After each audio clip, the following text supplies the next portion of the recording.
Қайырлы кеш, құрметті товарищ дебатерлар, тыңдармандар, сіздермен бірге АПФ қолдауымен түсіріліп жатқан Аристократ атты подкасттың 6-шы шығарылымы. Бүгін сіздермен бірге жүргізуші болатын мен, Жаукебаев Бекмұхамед, и бүгін бізде қонақтарымызда бұған дейін жүргізуші болып келген және осы подкасттың артында тұрған адамдар, и оның ең біріншісі Өзбекәлиев Кенбай мырза. Барлықтарыңызға қайырлы кеш. Мантай Асхат. Барлықтарыңызға сәлем. Және Жазира ханым. Қалайсыздар? Подкастымызды бастамас бұрын ең біріншіден осығанға дейін сіздермен бірге болған осы подкастты жасап жүрген адамдармен кішігірім таныссақ. Барлығымыз білеміз, пилоттық шығарылымда Кенбай мырза қонақ ретінде келген болатын, ол сол кезде де өзін таныстырған болатын, бірақ ол кезде ол жүргізуші емес, қонақ ретінде келген болатын. Ал енді бүгін осы бір подкасттың артында тұрған осы бір 6 апта бойы барлық подкастке қатысып келді, және оны қазір жүргізуші ретінде көрсек. Тағы да айтып кетейін, менің аты-жөнім Өзбекәлиев Кенбай. Қазіргі таңда Әл-Фараби атындағы Қазақ ұлттық университетінің 4-ші курс бітірушісі боламын, түлегімін. Дебатқа келгеніме 3 жыл болды. Менің пікірсайыс клубым ол алтын сапа. Осы алдымен подкастты бастамас бұрын Бек мырза жазды, осындай бізде пилоттық выпуск шығайын деп отыр, давайте біз келіңіз әңгімелесейік. Бардық, тақырыпта да былай айтты, біз сөйлестік, өте қызық болды, маған ұнады, түнгі сағат 11-ге дейін жүрдік па, қалай не болды. Бітірдік, одан кейін Бек мырза тағы жазды, сізде идеялар бар ма, қалай, оңай ма, давайте келіңіз деген сияқты. Мен осылай АПФ подкастына кіріп кеттім. Осы 6 апта бойы өткізіп жатырмыз қазір, и әр күні осы подкастты жазатын күн мен үшін бір ерекше күн, себебі өте қызық. Көптеген идеялар айтылады, көптеген, мысалы сіздерге материалдың тек қана 1 сағаты ғана жетеді, ал материал негізі 1,5-2 сағат, кейде одан да көп болып жатады. Менің аты-жөнім Мантай Асхат, мен Тұран университетінің журналистика мамандығының 2-ші курсын бітірдім. Қазір таңда Сириус интеллектуалдық пікірсайыс клубының координаторы болып есептелемін. Ең алғаш подкаст неге келмей тұрып Бек мырзамен сөйлескен уақытта Бек мырза өзінің осындай карантин уақытында дебаттың тоқтап қалғандығын айтқан болатын. Соның әсерінен осы подкасттың негізін қаладық Бек мырза екеуміз, и оның алдында кездесіп осы подкастқа атау тауып солай жүздескен болатынбыз.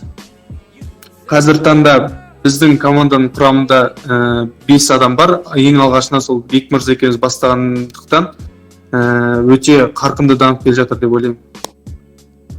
Барлығына тағы да сәлем. Менің аты-жөнім Батырова Жазира. Мен Қазақ ұлттық педагогикалық университетінің 4-ші курсына өттім. Атамекен дебат клубының аға буыны, яғни дебатта ойнағаныма 3 жылдан асты.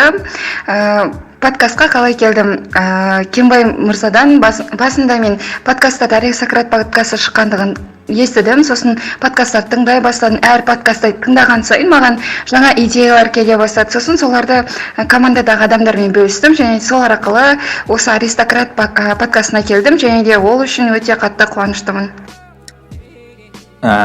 Жазира ханым, Асхат мырза, Кенбай мырза, барлықтарыңызға рахмет. Жазира ханым, сіз күшті нәрсені айтып кеткен болатынсыз, так как сіз подкасттың ең басынан бастап жүрген жоқсыз, оның 2 апта бұрын қосылған болатынсыз сіз. Және осы бір талқылағым келген нәрсе, ол ең біріншіден дебат карантиннен кейін жоқ болып кетті. Турнирлар болмай қалып, барлықтар өз қалаларына кетіп, дистанционка оқып кеткен болатын, және дебат жайдан қалған болатын, және ешқандай жаңалықтар 3 ай болмаған. Және осы подкасттың келуі, подкасттың жасалуы, осының барлығын түсірілуі өзгертті ма? Хотя бы сіздердің Атамекен клубтың ішіндегі атмосферасын дегендей сияқты, хотя бы сіздер бір нәрсе өзгерді ма осы дебат әлемінде сіздің көзқарасыңыз бойынша? Жақсы, рахмет Бек мырза. Шынымен айтасыз, негізі бізде турнир болмағаннан кейін карантин уақытында кәдімгі өзіңді бір-бірлеріңді іздейткенсің, дебаттағы атмосфераларды, адамдарды іздейсің, сосын олардың инстаграмдарын қарап отырасың, сол кезде сағынасың, былайша айтқан кезде. Бірақ енді бұрынғыдай болмайды. Онлайн дебаттарға қатысып көрдік, онлайн турнирлар істеп көрдік, бірақ олардың өзі бәрбандай реальность сияқты болмады бізге.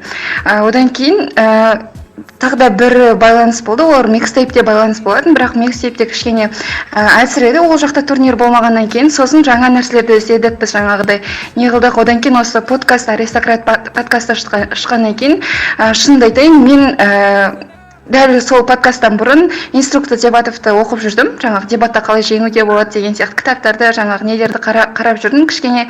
И подкастты тыңдағаннан кейін жаңағы оқыған нәрселерім кәдімгі жүйеленді. И олар андай практикадан өткен адамдардың аузынан шыққаннан кейін уже прям өтімді болды. Сосын жаңағыда әртүрлі идеялар келе бастады. Оятады екен, расында оятады. Олар мысалы дебат тек қана турнир емес, дебат ол талқылау немесе жаңа нәрсеге ұмтылу екендігін түсіндім өз басым. Жеке өзім туралы айтатын болсам. Ал клуб туралы айтатын болсақ, барлығын айта алмаймын әрине, бірақ тыңдаған адамдарда жақсы әсер қалды, себебі олар да мен сияқты, яғни дебатқа деген жаңа көзқарастарды, дебатта осы уақытқа дейін қандай нәрселер болғандығын және болашақта дебаттан қандай нәрселерді істеуге болатындығын түсінді деп ойлаймын. Сондықтан аристократ подкасты менің ойымша тыңдағандар үшін әлде қайда пайдалы және де болашағы бар нәрсе деп түйді деп ойлаймын. Так, Асхат мырза, сіз бір клубтың координаторы, Серус интеллектуалды пікірсайыс клубының. Ал сіздің клубтарыңызда өзгерді ма ситуация? Өзгерді деп айтсам енді өтірік болатын шығар, бірақ өте қатты бір өзгерткен деп ауыз толтырып айту қиын. Өйткені бұның себебін мен өзім ойлаймын, что подкастты көп адам түсіне бермейді мына жерде. Менің өзіме де жаңа дүние болды подкасттың өзі. И бір жағынан қазіргі таңда жұмыс істеп жатқандар көпшілігінің қолдар босамай жатады осы подкастты тыңдауға деген сияқты. Бірақ маған көпшілігі уәде берді, бос уақытымда тыңдайын деген сияқты. Аса бір қатты өзгерісті байқамадым мен өз басым. Ал Кимбай мырза, сіз ше? Негізі Бек, менің ойымша, сенің сұрағың тек қана подкастпен ғана шектелмейді. Ол қазіргі таңдағы адамдардың ситуациясын ескеруіміз керек сияқты. Осыған дейін микстейпте байқаған болсаңыздар, кейде прям күшті статьялар жазылып жатады. Асылхан мырза жазады, Нұрхан мырза жазады, кейде мен, кейде тағы басқа деген сияқты күшті статьялар жазылады. И оларға лайк жиналу, коммент жазылу өте қиын болады.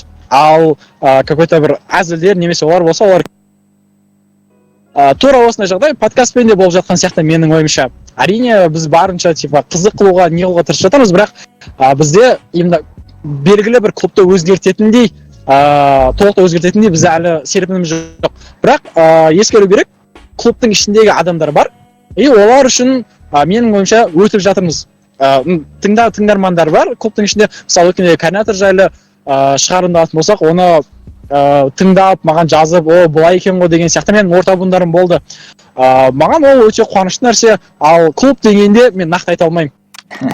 Көп рахмет, Кимбай мырза. Так, өз басым айта салайын, точно анаяқта микстейпке кіргенде комментарий оқисың немесе өзің жекеңе жазған кезде күшті, керемет деген кейбір кезде жазулар болады, прям просмотрлар, лайктар басып отқанда прям өте күшті сезімде болады екенсің, оказывается. И микстейпте мен ана кезде комментарий көрген болатын, рух пікір талас орталығы деген, нақты білмеймін қай жер екенін танымайды екенмін. Батыс адаспасам. Иә, жазып кеткен болатын, осы карантин уақытында клубты тонус тастап отыратын сіздердің подкасттарыңыз ғана деген темамен жазған болатын, және соны оқығанда прям күшті болып қалған едім. И осындай шынында настроение басқа клубтарда бар ме екен дегендей сияқты қызығушылық болды. Так как қазір біз тек қана осыларды жазып отырамыз, теманы таңдаймыз, тағы да басқа нәрселерді істейміз. В процессе болған үшін взгляд со стороны біз өзіміз көріп жатқан жоқпыз. Сол үшін маған өте қызық болды. Ең біріншіден, қалай басқаларға көрініп жатырмыз біз, андай өтіп жатыр ма дегендей сияқты, немесе өтіп жатқан жоқ па дегендей. Осы жерде келесі тема, вообще подкасттың жазылуы қалай болады? То есть, бұғанға дейін барлығымыз қаншама сообщениялар болады, дауыс дұрыс емес, немесе ар жақты өзгертсе ғой, немесе тағы да бір нәрсені қосса ғой дегендей сияқты көп комментарияларды алып жатырмыз. Өйткені реально дыбыс сапасы кейбір кезде жаман емес, бірақ жақсырақ болуы мүмкін. Осы жерде не үшін осылай болып жатыр? Дауысқа келетін болсақ, біріншіден ол дауыс әрине ол тек қана біздің ғана проблемамыз емес, яғни ұйымдастырушы тарапынан кейде бізге келіп қонақ болып келген адамдардың наушниктері нашар болады, ситуацияға байланысты сет шықпай қалады. Біз барынша дауыстарды өңдеуге тырысамыз, себебі өзіміз ең бірінші подкастты біз негізі вообще өзіміз ең бірінші тыңдаймыз, және ол былайша айтқанда ол өзіміз үшін шығарып жатқан продукт ретінде қарастыруға болады. Сосын барып оны сыртқа шығару. Ал өзің тыңдаған келген кезде сен барынша оны күшейтуге тырысасың. Оған музыка таңдауға, өңдеуге, оның барлығы өзгеріп жатады. Ал бар айта алатыным, біз қазір барынша қолымыздан келгенін істеп жатырмыз. Ал ары қарайғы сапасын көтеру үшін бізге белгілі бір студиялар керек. Студия ғана керек. Вот. Енді подкасттың жазылуына байланысты қысқаша айтып кетсем, өз тарапынан ең бірінші бізде тақырып таңдалады.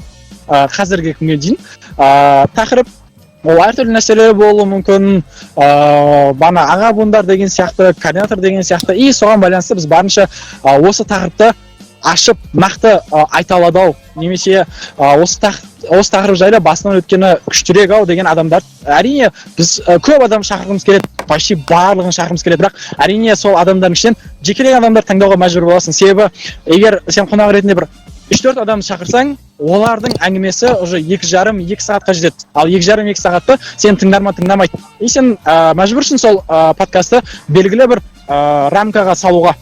Вот. И ары қарай менің жұмысым бітеді негізі. Асхат мырза, осы сізден сұрағым келіп тұр. Осы жерде темалар таңдағанда сіздер нақты не үшін осындай темаларды таңдайсыздар? Нақты не үшін осындай адамдарды шақырасыздар? То есть немен? Пропаганда ғой. Қандай ережелерге сүйенесіздер дегенім ғой?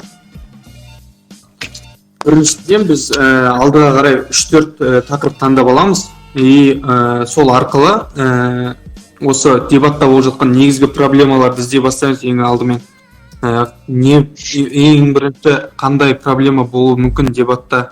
Жаңағы онлайн турнирлер жайлы айттық, координаторлар жайлы айттық, и жаңағы төрешілік мәселелерін айттық. И бірте-бірте осылай дебаттың проблемаларын айтып келіп, осы түзеу мақсатында осындай тақырыптар таңдалып алынады. И және мына тақырыптан кейін мынау қалай болады деген сияқты нәрселер де болады. Мысалы, осы біздің выпускымызда, қазіргі выпускымызда сондай келіспеушіліктер болған басында. Үшінші выпуста шығамыз ба, жоқ әлде кейінірек шығамыз ба деген сияқты нәрсеге байланысты. Бірақ үшінші выпуста шыққан енді қолайсыздау сияқты болды. Өйткені уже 2-ақ выпуск шығарып, уже үшіншісінде өздерін таныстырған деген бір сұмдық сияқты, меніңше өзіме бір сұмдық сияқты көрінді. Сондықтан біз басқа да тақырыптарды іздей бастадық. Негізінен сол дебатта болып жатқан проблемаларды қамту үшін және де айтылмай жатқан нәрселерді айту үшін осы тақырыптарды таңдап аламыз. Так, сыртқы адам ретінде сөйлеу қиын екен да, как будто өзің непричастный сияқты. На самом деле, мен де барым ғой, теманы таңдауда не істегенде. Былай істейікші, кішкене. Так, официальный, ресми частьмен бітірдік, давайте. Енді неформальный частьқа өзімізге көшейікші. Вообще, қалай ойлайсыздар? Кембай, Асхат, Жазира ханым, вообще, стоит ли подкасты жалғастыруға? Яғни подкаст біз ойлағанда вообще польза алып келеді ма? То есть біздің пландарымыз бірақ егер аудиторияға өтпесе и адамдарға қызығушылық болмаса, егер біз дұрыс емес темалар таңдап кетсек, бұны жалғастыру керек па, немесе басқа бір альтернатива табу керек па? Қазір просто дебатты тірі қалдырып отыру үшін, хабардар болып тұру үшін адамдарға. Менің ойымша, былай альтернативаның керегі жоқ, оны былай параллельно алып жүре берсе болатын секілді осы подкастпен. Негізінен подкаст осы Америкада, Еуропада, Россияда қатты дамыған, осы Қазақстанда кенжелеу болып қалып отыр қазіргі таңда. И мен жаңағы айтып отыр ғой, дауыс жағынан осындай проблема бар деген. Осы уақытқа дейін тыңдаған кезде бір аса қатты бір проблема мен құлағым шалған жоқ.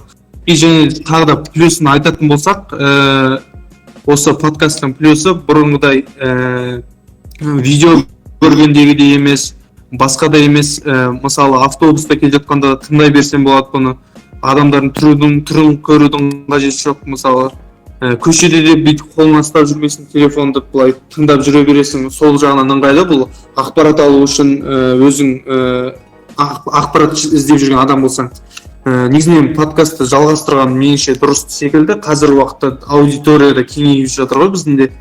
Соған байланысты подкастты осы бізге қанша дегенмен таңсық болса да осы Қазақстанның қазіргі уақытта бұны жалғастырған меніңше өте дұрыс деп ойлаймын. Көп рахмет ойларыңыз үшін. Подкасттың темасымен бір идея бітірген сияқтымыз. Өйткені шынында да подкастты шығып жатқанына бізде уже 1,5 айдан астам уақыт болды. 6 апта ішінде үздіксіз біз жұма күні 8 мен 10-ның арасында салып тұрған болатынбыз. Ар жақта қандай проблема болған жоқ. То запись дұрыс болмай, то конвертациясы дұрыс өтпей, то интернет нашар. Иә, интернет нашар, жазылмайды, итерілмейді, солай әйтеуір бір нәрсе болып. То үйге қонақтар Иә, сондай бір проблемалар көп болатын. Кейбір кезде эхо шығып, оның дауысын жөндеп, монтажда қанша проблема екен айтса вообще түңіліп кететін сияқтымыз. Бірақ подкаст шығып жатырмыз, оғанға қарамай, вообще мен өте қатты қуаныштымын осындай бір подкастты бастағанымызға и қазір осы подкастты болғанымызда. Ал енді келесіге көшетін болсақ, келесі тема.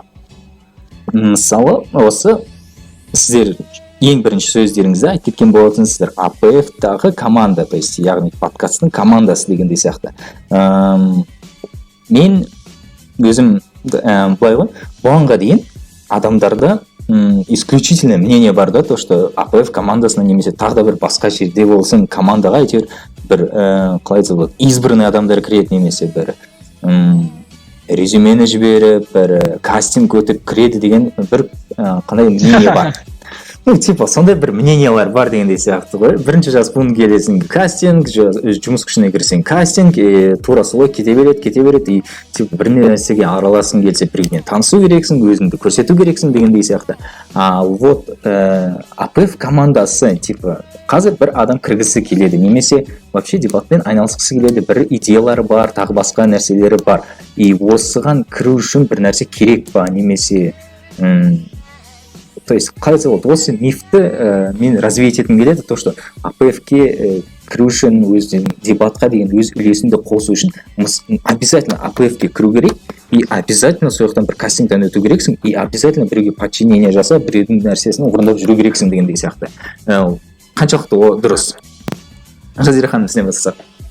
Менің ойымша, жалпы осы АПФ-тің подкастына кірудің қағидалары болу керек қой, менің түсінген бойынша. Қандай болу керек қағидалары, если болса? Жоқ, олай емес. Имеется в виду, вот сіздер қалай кірдің, андай бұғанға дейін адамдар маған жекеме жазған болатын. Яғни, подкасты бастағанда мен ойлаған жоқпын, то, что бұл жерде команда болады, немесе бір вообще былай болған болатын. Ең біріншіден Асхат екеуміз кездестік, и екеуміз сөйлесіп жүрген боласың, барып, біраздан кейін Кенбай кірген болғанда, мен екі чаттың арасында жүгірмес үшін бір отдельный групп ашқан болатын WhatsApp-та. Сол жерде салып жүрген болатыныз. Біраз өте келе Кенбай мен Жазира ханым сіз сөйлесіп жүрдіңіздер, соның бәрі бір кезде сіздің екеулеріңіз сіздің инициативаларыңызбен сіз де осы чатқа кірген болатынсыз, және уақыт өте келе ояққа даже апа координаторы Нұртас Күздеубаев кірген болатын. Өйткені ең біріншіден мен аяқта тыңдаушыларға көрсеткім келіп тұр, то, что АПФ командасы ең біріншіден ол жақта избранный адамдар кірмейді, то, что ал ояққа ең біріншіден дебатқа өз үлесін қосқысы келген және өз проекттері, күшті идеялар бар, сол адамдар кіре алады любой моментте. И осы туралы поподробнее сіз айтып берсеңіз. Жақсы, мен де түсіндім. Жалпы подкастқа қандай біріншіден жаңағы өзінің пайдасын емес, жаңағы АПФ-тің или Алматының пайдасын дебаттың болашағына көмектесе алатын адам кіру керек сияқты. Жалпы менің ойымша сондай, себебі қазіргі таңда адамдар болуы мүмкін, аристократтың ішіндегі адамдар, ең беделді адамдар, немесе сондай жұмыс істеп жатқан адамдар, и мен өзімнің клубым болу керек, ол жақта міндетті түрде, сондықтан мен қосыламын деген сияқты адамдар болуы мүмкін. бізге, менің ойымша, жеке өзім пікірім, ондай адамдар керек емес сияқты. Жалпы ең бірінші андай бірдей ойлайтын адамдардың топшасы керек сияқты. Мысалы, бірдей идеяларды айта алатын немесе әртүрлі идеяларды қосып тұрып, бір ортақ шешімге келе алатын команданың жұмысы болатын сияқты. Андай әр жұмысты бастаған кезде негізі оның артында үлкен бір команда, күшті жұмыс, сахнаның артындағы не дейді ғой, әдемі қойылымның арқасында сахнаның артында әдемі нелер болады, адамдар болады, жүргізушілер, ұйымдастырушылар, дәл сондай сияқты да. И артындағы адамдардың барлығын ойлары бірдей болу керек біріншіден, и олар андай бір шешімге келе алатын адамдар болу керек. И онымен қоса жаңағы подкасттың дамуына үлес қоса алатын, ары қарай дальше кете алатын, до конца бара алатын, былайша айтқан кезде адамдар керек сияқты. Сондай адамдардан құралатын топша деп айта аламын подкасттағы. Басқалар? Бұлай ғой, сенде мысалы басында сұрақ болды ғой, бұлай деген дебаттың дамуына үлес қосқыңыз келетін деген сияқты. Дебаттың дамуына үлес қосқыңыз келетін болса, ол ең бірінші өз клубыңыздан бастаңыз, клубпен жұмыс істеңіз. Ал егер одан бөлек уақытыңыз болып жатса, біздің подкасттарымызды репост жасаңыз, лайк басыңыз, комментарий жазыңыз, басқа адамдарға таратыңыз, ол да көмектеседі. Ал егер сізге ол жеткіліксіз және сіздің белгілі бір таңда идеяларыңыз болатын болса, немесе сіз подкастты басқаша көрсеңіз, немесе басқа да контенттер қосқыңыз келетін, мысалы статьялар, видеолар, викториналар, абсолютно кез келген нәрсе. Біз барлық кез келген нәрсеге ашықпыз. Сіздер келіп бізге жазсаңыздар болады. Абсолютно кез келген адамға АПФ-тің страницасы тұрған, Жазира ханым болсын, кім барлығына жаза берсеңіздер болады. Немесе комментарий жазыңыздар. Менің мынандай идея бар, мен мынандай істегім келеді, и давайте мені алыңыздар. Вообще без проблем, бізде ешқандай шектеу жоқ ол нәрсеге байланысты. Әзеке? Не айтайын десем. Негізінен ондай формальность жоқ бізде. Адамдарда осындай болу керек. Егер де бізге пайдасын тигізе алатын болса, біз қуана қарсы аламыз. Кез келген адамды ешқандай бөлмей, жас буын ба, орта буын ба, аға буын ба бөлмей, біз құшақ жая қарсы алуға дайынбыз. Сол. Өте керемет. То есть, яғни қорытындылап кетсек, ең біріншіден біз осы подкастты, осы шығарылымда не үшін осы нәрселерді талқыламыз келді, адамдарға осы бір белгілі бір стереотиптерді бұзу және адамдарға көрсету, что біздің есіктеріміз әрдайым ашық, ең біріншіден, және барлықтарымызды осы дебатқа ең қызығушылықтары бар адамдарды бір жерге жинау. Және осы жинау арқылы өзімізге активный аудитория жасау. Бірақ осы туралы кішкене кейінірек сөйлесетін боламыз. Қазір келесі бір 10-15 минуттың ішінде сөйлесетін боламыз. Ал ең алдымен мен мынау туралы сөйлескім келіп тұр. Оғанға дейін темалар болды, яғни тілектер ассоциациясы, төрешілік манифест, тағы басқа бүгін айтылатын темалар бар. Мысалы бір Telegram туралы отдельный чат ретінде дегендей сияқты. Осы проекттерді, осы жобаларды, яғни кімдер істеп жатыр, кімдер істей алады және не үшін олар істеу керек? Осыны айтып кетсеңіздер. Жеке Telegram чат дегенге байланысты. Осы біраз уақыт бұрын бір турнир болды. Сол турнирда Қазақстанда бір қарар болды. Қазақстан Республикасындағы белгілі бір әлеуметтік желілердің біреуін алып тастайды деген сияқты. Сол қарар әрине сайған қарар, нақты айту керек, вообще ештеңе жоқ. Бірақ сол әр әлеуметтік желілердің именно қоғамға пайдасын зерттеген кезде менде мынандай бір нақты ой пайда болды. Telegram ең күштісі, ең пайдалысы. Неге? Себебі Телеграмда Қазақстандағы ең интеллигентті, ең білімді стартаптар болсын, адамдар болсын, солардың барлығы сол жерге жиналған. Мысалы, ондай аудиторияны біз неде көре алмаймыз? ВК-да, Инстаграмда көбіне сурет деградация үшін, ал ВКонтакте ол, мемдар үшін болуы мүмкін, немесе какой-то группалар болушы. Мен өзім салтуба микстейп үшін кірем ВК-ға, и болды. Вот сол сияқты. И осыларды ескере келе бізге бір площадка керек болды. Неден басқа? Әрине біз сайт жасай алмаймыз. Сайтқа кім кіреді ол жерге? Бізге какой-то бір өзімізге бөлек сөйлесіп отыратын бір уютный аудитория деген сияқты сондай табу керек болды. Әрине бізде ВК группа бар, бірақ ВК группа ол слишком официально біріншіден. Екіншіден, ВК-дағы Асқан мырза айтпақшы, активность төмендеп жатыр. Вообще бүкіл Қазақстан бойынша, СНГ бойынша, сондықтан уже ВК-ның уақыты өткен сияқты. ал жекелеген мүмкіндіктері бойынша Telegram ВК-дан күштірек сияқты көрінді, и сол үшін біз Телеграмға өткіміз келді. Вот. Енді келесі сұрақ, онымен кімдер жұмыс жасайды дегенге байланысты, ол жерде нелер шығады дегенге байланысты, біздің идеал әлеміміз бар, ойымыздағы. Біз ең біріншіден мысалы подкасттарды сояққа саламыз. Бұл бір. Екінші, подкастқа келетін қонақтарымызды сол жерге айтамыз.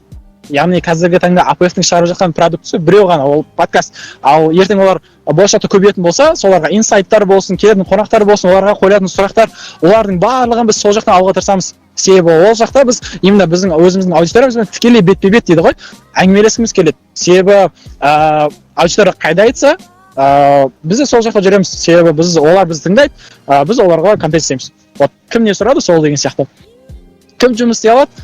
Мен білмеймін. Мен өзім Телеграмның қаншалықты жұмыс істейтіндігін нақты білмеймін. Әрине бір фишкаларын білуім мүмкін, не болуы мүмкін, бірақ мен былай группа жүргізетіндей адам емеспін. Ал группа жүргізетіндей адамдар бар болса, түсінсеңіздер, оны қалай істеу керек екенін білсеңіздер, типа SMM дейді ғой. Сол сияқты түсініктеріңіз пайда болса, бар болса, келіңіздер, ешқандай шектеу жоқ. Мен түсінгенім осы. Вообще Телеграмды ең басында не үшін жасағымыз келіп тұр? Біз барлықтарымыз үшін ең біріншіден дебаттағы барлық қанша адам бар дебатта? Алматыда примерно. Алматыда емес, мысалы. Қазақстанда. Қанша 16 клуб бар ма? 20-дай клуб бар, бірақ 15-300. Вот, 500 адам смело шығады, 500-600 адам. Қазіргі кезде барлық Қазақстан бойынша примерно қанша дебатер бар деп ойлайсыздар? Оны менің статистикам жоқ. Ну, примерно, с потолка. Микстепте қанша бар, сонша бар, ша? Пусть будет, типа, 10 мың. 10 мың, жарайды, 10 мың десе лайық. Слишком невозможная цифра, бірақ 10 мың. Жарайды, 10 мың дейік. 10 мың шығу керек, по идее. Ну, барлықтары бітірген. Жарайды, ол маңызды емес. Мен не айтқым келіп тұр? Школьный лиганы алып жатсың ана жерде деген сияқты ғой еще. Короче, былай ғой, осы 10 мың ішіндегі дебатерлар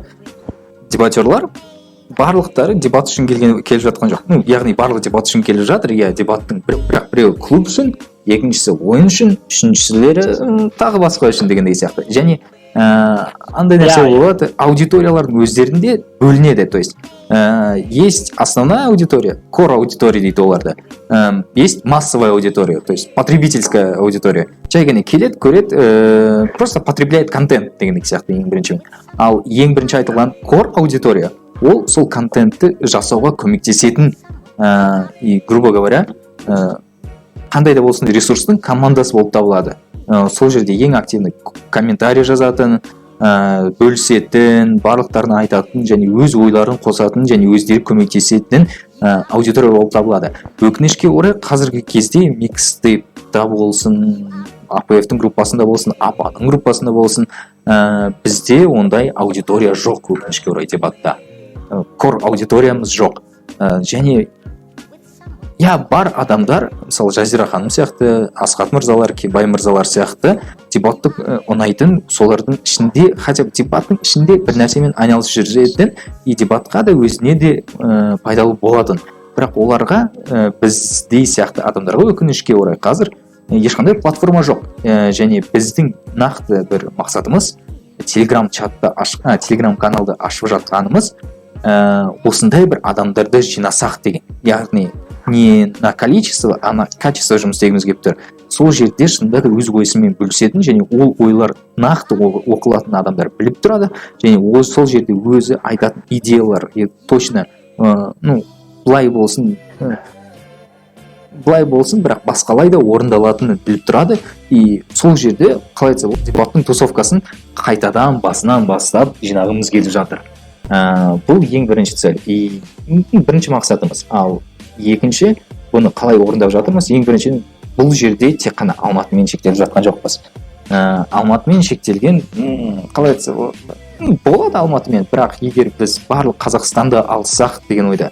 Мен мысалы апаның координаторымен Нұртас мырзамен жазған болатын осы тема жайлы ВКонтактеда. Өзіміз жақсы сөйлесіп кеткен болатынбыз, өте күшті мырза. Андай. Өте қатты ұнайды. Сол кісі. У нас либеральный подкаст, либеральный подкаст. Либеральный товарищтер. Кенбай мырза сол жерін кесіп былай отдельно 10-часовой версия ма деймін. Қарапайым тұрады. Нұртас мырзамен сөйлескен болатын сол сетиала, және ол оған да өте қатты ұнаған болатын. Және ең біріншіде Телеграмда біз тек қана алматылықтарды емес, тек қана астаналықтарды емес, бірақ барлық Қазақстанда қандай дебатерлар бар, дебатпен ауыратын, осы жерде бір жобаны жасағысы келеді, немесе осы бар жобаларға көмектескісі келеді, сол жаққа жинамыз. Өйткені бұғанға дейін ВКонтактеге салдық, ол жерде ешкім комментарий да жазбайды, лайк та қатты баспайды, поделиться дегенде баспайды. Инстаграмға саласың, ол жақта просмотр көп, бірақ тура сол ситуация. Лайк жоқ, не жоқ, тағы басқа, и солдың бірсің. И үшінші жағдай болды бізде, то, что төрешілік манифесттің видеосын салған кезде, мені айтқан болатын, типа, салмас бұрын, 2 күн бұрын координаторларға жазған болатын. Так, бізде бір материал шығайын деп отыр четвер күні, төрешілікке байланысты. Маған төрешілікке қызығатын адамдарды тауып беріңіздер, және оларға осы бір ссылканы жіберсеңіздер деп, бір отдельный групп ашқан болатынбыз WhatsApp-та, төрешілерге арналған десе. Сондықтан менің ойымша, бұл тек қана шынында да төрешілікпен қызығатын адамдар қосылса деген ниетпен жасаған болатын, бірақ қосылды, материал шықты, видео шықты, и 0 реакция дегендей сияқты ғой. Мен ойлаған едім, что ар жақта адамдар шынында да өз ойларын жазып, түсінбеген жерлер болса сұрақтарын қойып, и дальше осы жерде осымен айналысатын адамдар өздері шығады ғой дегендей сияқты үміт болған менде байде. И оны ол видеоны салмас бұрын жазған болатын, сөйлескен болатын, бірақ андай стенкаға сөйлесіп тұрғандай сияқтысың, наглухо, ешқандай ответ жоқ, ешқандай не жоқ.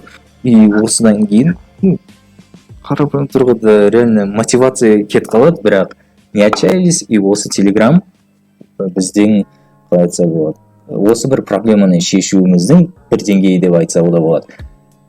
Осылай. Не ғой тыңдармандар, мысалы қазір сіздер Бектің қазір нытьосын тыңдаңыздар. Нытьо дегенде ол шынымен просто біз сезетін нәрсе шынымен де.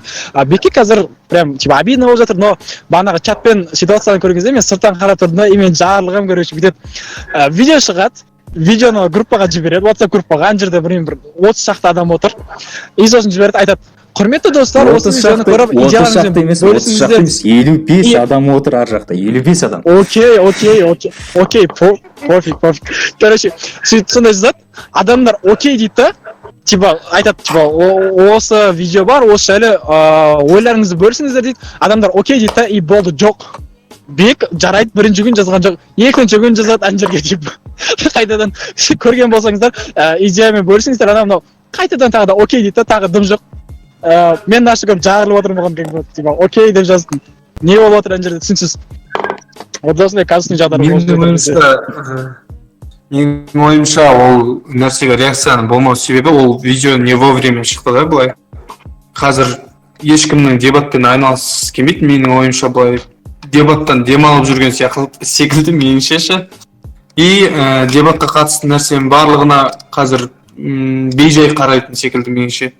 Оны андай турнирлер болып жатқан уақытта немесе басқа уақытта шығарған кезде, ол кезде міндетті түрде реакция болатын еді деп ойлайтын. Келістім, реакцияның қазіргі болмау себебі шынымен де адамдардың пассивтігіне байланысты болуы мүмкін. Бірақ Асхат, проблема в том, что біз белгілі бір шекараға түсіп қалдық қой. Егер біз шешім кешеге қалдыратын болсақ, онда адамдарға ол идея тұрақталып үлгермейді адамдардың санасында. Ал егер яғни бір какой-то бізде бір уақыт шектеулігі болды, яғни біз сентябрьда, октябрьда шығаратын болсақ, ол кезде жасымдар енді келіп жатқан болады, түсініксіз, барлық клубтар өздері жұмыс істеп жатыр. Типа менің түсінігімде қазір біз шығарғанымыз дұрыс болған сияқты вообще. Это тупо на интуиции. Так, вообще мен шығарған кезде ана неме шығарып болғаннан соң менде по идее андай ой пайда болды. Может, мы просто слишком идеально все сделали дегендей. Тым күшті жасап шықтық, что до того ешкімде сұрақ қалған жоқ, не қалған жоқ дегендей сияқты, бірақ просто самообман сияқты. Бұл ең бірінші болған нәрсе то, что осындай бір, яғни сіз өздеріңіз көргендей, естігендей, проблема в том, что аудитория бізде страшно неактивный, и осындай болмау қажет. И осы бір проблеманы қазір шешпесек, болашақта бізге 15-ші выпускты, 25-ші выпускты шығарылымды шығарып жатқан кезде, и ешқандай бір фидбэк болмаса, біз уже бір ертең кеш подкастты да лақтыра саламыз да, и басқа жаққа кетіп қаламыз да, и бұл жерде біздің өзіміздің уақытымыз кетіреді. Бостан босқа кетіп қалады, ең біріншіден. Екіншіден, сіздердің де уақыттарыңыз кетіп қалады, и вообще дебатқа ешқандай, по идее, бір потенциал күшті болып жатып, пайда алып келу керек нәрсе жоқ болып кетеді дегендей сияқты. Иә? Кешірім сұраймын, мен что-то артық сөйледім, ешкім естімейді, сөйтсем мен де істемей қалды. Ничего страшного. Так, вообще телеграм-каналды ашуға бізде екінші де себеп бар. Координаторлардың шығарылымды, координаторлармен бірге шығарылымды естіген болсаңыздар, ол жақта айтылған болатын, типа әрқайсында клубтың координаторларында өзінің жеке командалары бар, теневой командалары бар, алдау керек, не істеу керек, соларға айту керек, бірге как-то барлығымен жұмыс істеп, бір нәрсені алып шығу керек дегендей сияқты нәрселермен айтылған болатын. И маған жақында бір адам звондаған болатын, тоже координатор, и маған айтқан болатын, то что АПФ вообще ол мен вообще сенген жоқпын дегендей сияқты. АПФ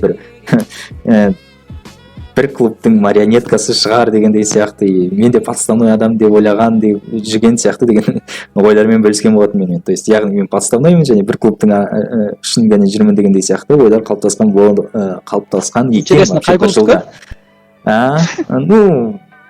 Типа жоқ, мен координаторды емес, именно қай клубтың интерестерін қорғап жүрген екен. Большая тройканың біреуі ғой, бір сөзбен айтқанда. Соғышта тұрған бар ма? Өкінішке.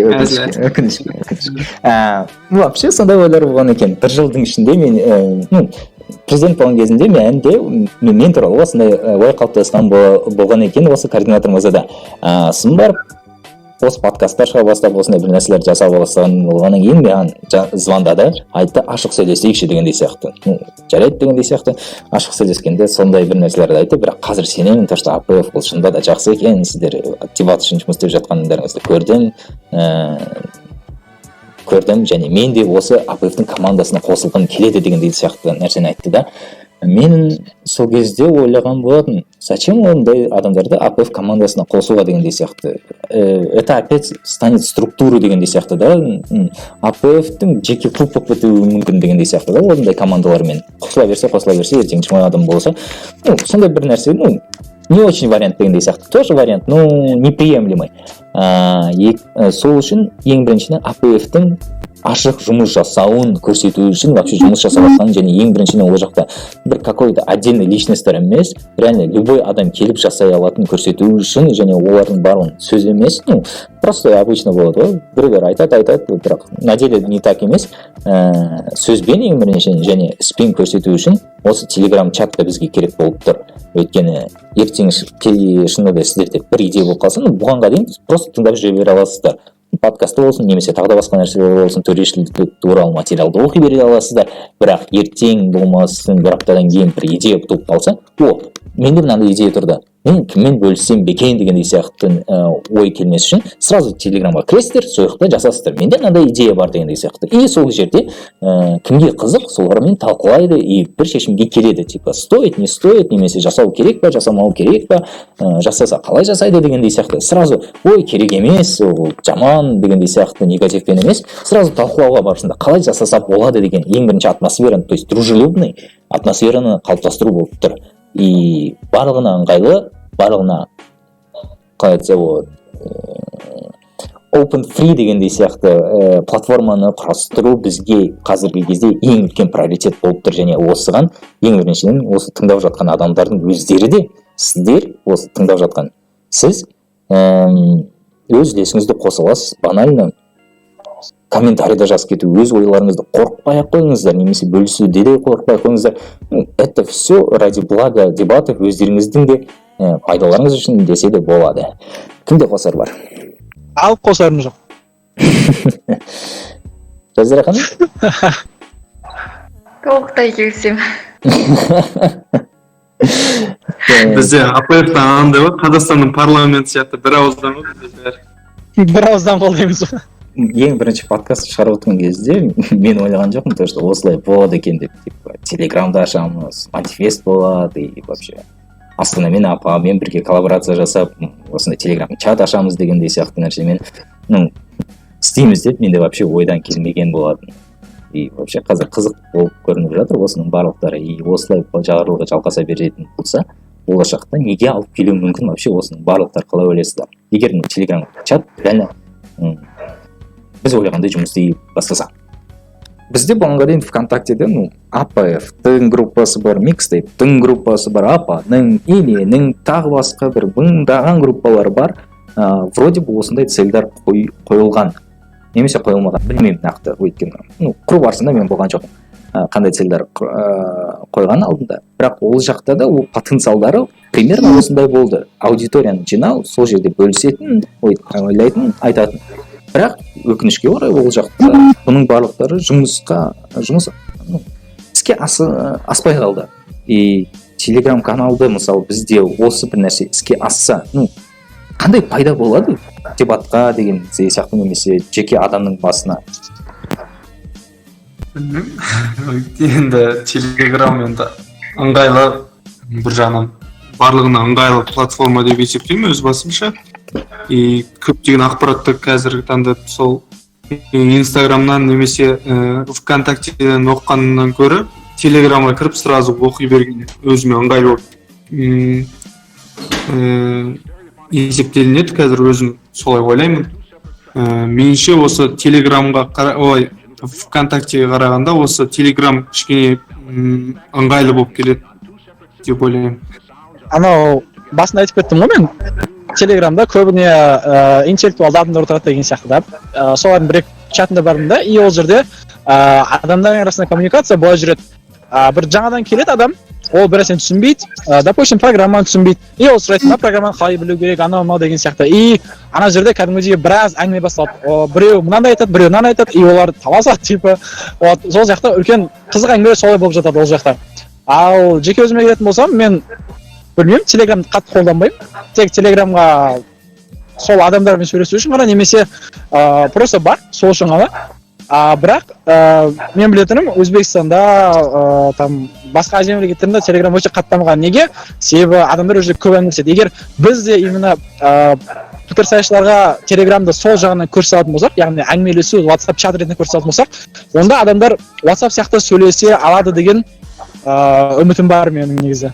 Менің ойымша телеграмды көп өте көп қолданамын, және өте қатты жақсы көремін, себебі әртүрлі қызықты боттар бар, ойнауға, мафия ойнауға деген сияқты. Сосын біз өзіміздің клубпен мафия ойнаған болатынбыз. Кәдімгі ашық коммуникация болады ол жерде, бір-біріңе жақын араласасың, ол жерде ойын болып жатады, бірақ оның арасында жаңағы бір-бірімен әңгіме айтып үлгересің да уже. Сондай сияқты болуы мүмкін бұл процесс тоже. И телеграмда андай көп пайдалы каналдар бар, сондықтан может мен көбірек қолданамын телеграмды. Ал жаңағы подкасттың болашағына байланысты айтатын болсақ, идеалды болашағына байланысты айтатын болсақ, негізінен ол ұйымдастырушыларға, яғни бізге, және де олар жаңағада бізге келетін идея айтатын адамдарға байланысты, яғни сол жердегі аудиторияға байланысты бірінші деп ойлаймын. Себебі мысалы олардан реакция болмаса, бізден реакция болмаса, ол жерде сол телеграм жаңағы Бек мырза айтқандай WhatsApp-тағы төрешілердің группасы сияқты окей мен бітіп қалуы мүмкін. Сондықтан әртүрлі қызықты ақпараттар шығып отырып, соны талқылауға бір түрткі болатын нәрселер болса, то оның болашағы идеалды болады. Прям ол жерде жаңағы 10 000 дебатер деп есептедік қой, шамамен Қазақстандағы 10 000 болмаса да бір 1000 шақтысы кірсе, максималды идеалды түрде кірсе, оның өзі негізі кәдімгідей дебаттың дамуына үлкен әсерін тигізе алады деп ойлаймын. Себебі мысалы біз қазір бұл подкастты 5 адамның ойымен ғана болып жатыр ғой, бір бас жақсы, екі бас одан да жақсы деген сияқты. Ал ол жерде көптеген идеялар болғандықтан подкасттың да, АПФ-тың да, Қазақстан дебаттың да әрі қарай дамуына үлкен септігін тигізе алады деп ойлаймын. Идеалды көзқараспен. Жазира ханым күшті нәрсені айтып кетті. Ойын, мен өзім кішкентай кезімде көп ойын ойнаған болдым, компьютерлік. Сол кезде идеальный ойын қандай? Ең біріншіден сен өзің білесің не істесең дегендей сияқты. Бірақ сен не ойлағаныңды істегің келу үшін ең бірінші саған жасап берген ойынды разработчиктер саған инструмент беру керек, соның ойыңа келген нәрселердің барлығын орындау үшін. Қалай айтса болады, сенде инструмент болу керек сенің ойлап тапқан нәрсенің жүзеге асу үшін. Тура солай менде телеграм чатта да ең бірінші мақсатым, өзім жеке мақсатым, телеграмнан бөлек дегендей сияқты. Бір андай болады, кейбір телеграм чаттарда әрбір 10 минут сайын, 15 минут сайын жаңалық дегендей сияқты. Ондай емес, немесе прям жаңалық емес, ештеңені жазбай емес. Ең біріншіден мен сол жақта отырған адамдарға инструмент және мүмкіндік бергім келіп тұр, сондай бір контенттерді өздері жасаса ғой дегендей сияқты. Бір теманы берегендей, бір обсуждение жасап дегендей сияқты, немесе бір эксклюзивті материалды шығарып, ағылшын ресурстарынан алып қазақшаға қалай айтса болады, аударып, солардың барлығын көрсетіп, осындай дегендей сияқты, кім қосылады, кім қосылмайды, кім келіседі дегендей сияқты нәрселермен жасап, бір ивенттар ұйымдастырып тұру арқасында мен ең біріншіден девелоперларға сондай бір қалай айтса болады, платформа бергім келіп тұр. Өздерінің ойларымен бөлісе алатын және оларға комфортно бола алатын, және кез келген ойларды не келеді, не істегісі келеді, не жазғысы келеді, солардың барлығын ойламасаңыз, сразу сол телеграм чатқа кіреді, оны істесе болады ма деген оймен емес, сразу істей беретін дегендей сияқты. Істей беретінмен кіре берсе, вот сол кезде мен айтамын, то что телеграм чат реально қалай айтса болады, өзін жүзеге асты дегендей сияқты. Осылай. Түрде болуы мүмкін, жаңағы барлығы ответ қайтарма немесе ешкім ештеңеге бір реакция білдірмеу деген сияқты нәрселер белсенділік төмен болуы мүмкін, бірақ оларды арттыра алатын жаңағы біз ұйымдастырушылар тарапынан бірінші оларға ұсынып, жаңағы Бек мырза айтпақшы ұсынып, сосын олардан андай жұлып алу керек қой ішіндегі идеяларын, сосын барып келуі мүмкін. Негізі басында пассивті болуы мүмкін әрине. Бірақ ары қарай нормально болып кетеді деп ойлаймын, білмеймін. Так, Асхат мырзаны қуып жатыр екен жұмыс орнынан, қоштаса алмай кетті. Подкастта еститін шығар. Сау болыңыз.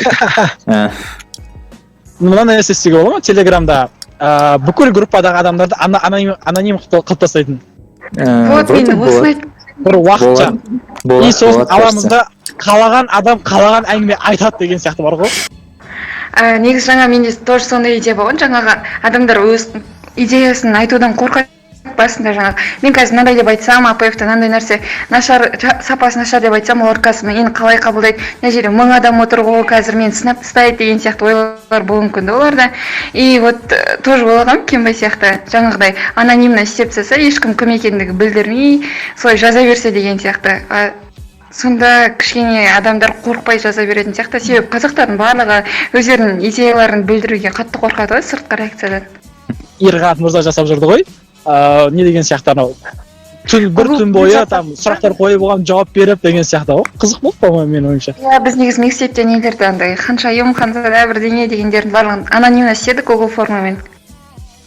Оны тоже сол кезде қызық болған, кәдімгідей жарылып. Кстати, сол кезде кім жеңді? Ханзада, ханшайым дегендерді? Так, есімде жоқ, оның негізі біз сосын дұрыс емес екендігін түсіндік, андай клубтар бір-бірімен шайқасып кетті, сосын өйтіп жеңімпаз шығармадық әдейі. Қызық болсын деген сияқты темамен қалдырдық қой. Вообще қызық то, что интернетте, ну, типа, глобальный интернетте привычно болады то, что адамдар кез келген нәрсені жаза береді, любой срачтарға қатыса береді, и любой нәрсені қаншалықты ақымақтық болса соны жаза береді дегендей сияқты да. А почему-то именно дебат аудиториясына келгенде прям ешкім ештеңке жазбайды деген сияқты. Прям қасымшалармен андай. Ханым мырза. Ханым мырза болады ішіндегі. Себебі олар мен клубтың ішіндегі нәрселерге де тоже байланысты болуы мүмкін. Осыдан шығады то, что маған өте қатты ұнамайды. Өте қатты ұнамайды то, что қазір дебатта слишком көп саясат болып кетті. Ну, саясат дегенде андай саясат емес, имеется в виду андай сатып алу деген емес. Формальность. Не в этом смысле, имеется в виду андай да, клубтар өздерін реально бір мемлекет ретінде ұстайды, как будто у них секреты ядерного оружия сейчас андай. Ну, біреусі болмасын, екіншісі ұрлап кететіндей сияқты, и андай бір секретін айтпайды, не үшін дегендей. типа мысалы бір координатор келеді, екінші координаторға айтады, типа сендердің клубтарыңды қалай вообще жүргізіп жатсыңдар, жас буындарды қалай қабылдап жатсыңдар дейді да. Ну жалпы қалай қабылдап жатыр, барлықтар қалай қабылдап жатыр, солай қабылдап жатырмыз дегендей сияқты, әйтеуір бір увиливают да от ответа дегендей сияқты. И содан кейін андай біртүрлі боласың да, ешқандай қалай айтса болады, қайттан жоғары ана кезде айтып кеткендей игровой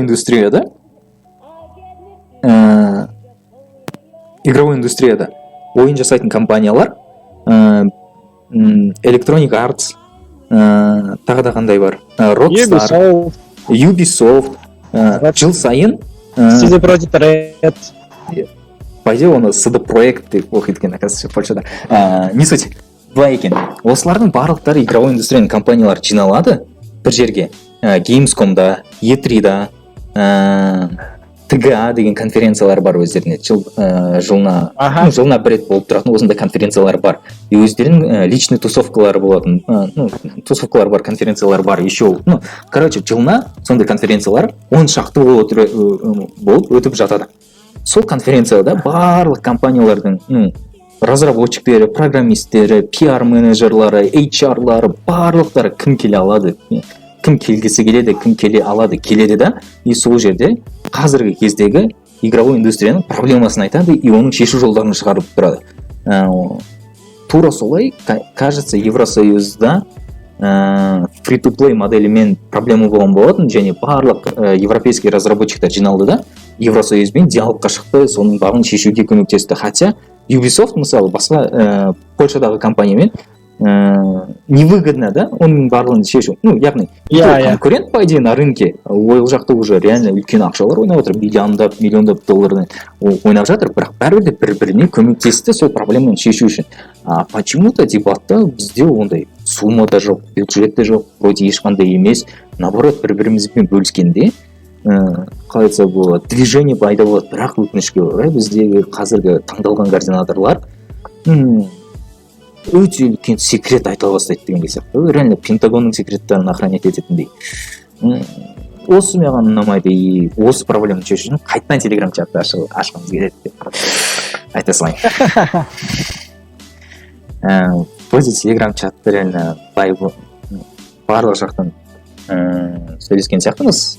Тағы да қандай тема бар сіздердің қосып кеткіңіз келетін? Менде вроде все, мен барлығын айтып алған сияқтымыз, шын айтам. Мен алып қосарым жоқ. Негізі қазір тыңдармандар тыңдап отырса, бұл интервью деген сияқты әңгіме болуы мүмкін, подкаст емес деген сияқты. Иә, келісеміз. Сіздер де бізді түсінуге тырысыңыздар, себебі біз бұл нәрселерді таңғы 6-ға дейін болсын, 2 күндеп, 3 күндеп қатарынан көп рет талқыладық та. Ал қазір бізге бек бір идея тастағысы келіп отыр, айтқысы келіп отыр, бірақ біз оның бәрін айтып тастағанбыз. Мынандай сияқты бір күшті қарар бар да, и соны ойнайсың, и оны қайтадан ойнаған келмейді. Себебі ол жерде күшті идеялармен айтып тастадың, и қазір бізде примерно сондай ощущение отыр. Менде солай ощущение отыр, енді барлығын жауап бермей қойсайын. Вот менің айтарым осы. Тыңдап тұрыңыздар, коммент жазыңыздар, лайк қойыңыздар. Менің ойымша, мен андай тақырып айтқым келіп тұр. Негізі жаңағы мысалы подкаст қазір онлайн түрде, яғни карантин кезінде дамып жатыр да. Ал ол жаңағы сабақтар қайттан университетте болатын болса, яғни офлайн өмірге көшетін болса, подкасттың белсенділігі қаншалықты болады деген. Мен осыған вообще ойлаған болатынмын. Так как подкаст шықты ең біріншіден осы бір карантин кезінде, осыны бір қалай айтса болады, бос болып қалған жерлерді толтыру үшін, ертең шынында да турнирлер басталып, біз оқуға баратын болсақ, бір периодтар болады ғой, октябрь, ноябрь и март-апрель дегендей сияқты, прям интенсивті апта сайын турнирлер болатын дегендей сияқты. Ол кезде біз, кажется, уже отпускқа кететін сияқтымыз. И подкаст көбінесе в приоритете, специальный бір моменттер болып болмаса, ерекше моменттер болып болмаса, жиналу керек, прям осы теманы обсуждение жасау керек дегендей сияқты темалар болмаса, ол уақыттарда қалай айтса болады, отпускқа кетіп, жаз кезінде, демалыс кездерінде, каникул кездерінде, немесе тағы да бір карантин қайтадан болса, сондай кездерінде қайтадан жиналып, келесі сезонды ашып, тағы да бір жаңа идеялармен келіп тұратын, осындай модельге көшетін сияқтымыз ақырындап. Егер, жаңағыдай жоғарыда айтып кеткендей, ситуация болатын болса, реально осындай модель подкастқа прям идеальный сияқты. Өйткені бізде апта сайын шығара беру уже реально бізде жалғанымыз тыңдаушыларда жағылып кететін сияқты. Өз ойым осы. Так, аяқтасақ, көп рахмет ең біріншіден барлықтарыңызға осы уақытқа дейін тыңдағандарыңыз үшін.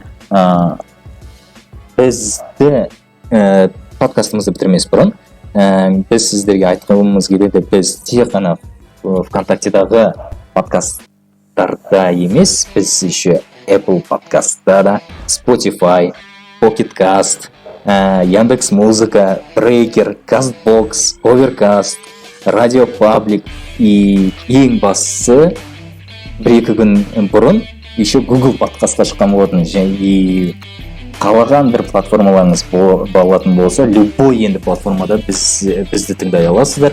Тыңдамаған достарыңыз болса, солармен бөлісіп жүріңіздер, лайк басып жүріңіздер, және бұйырса осы подкаст шыққан кезде тура сол уақытта 1 сағат разницамен біз Телеграмға ссылка беретін боламыз, и сол Телеграмға кіріңіздер, көріңіздер, и болашақта подкаст дебаттың негізін қаладым дегендей сияқты, дебаттың дамуына негізін қаладым деп айтқыңыз келсе, қосылыңыздар, идеяларыңыздан бөлісіңіздер, тыңдап жүре беріңіздер, сау болыңыздар.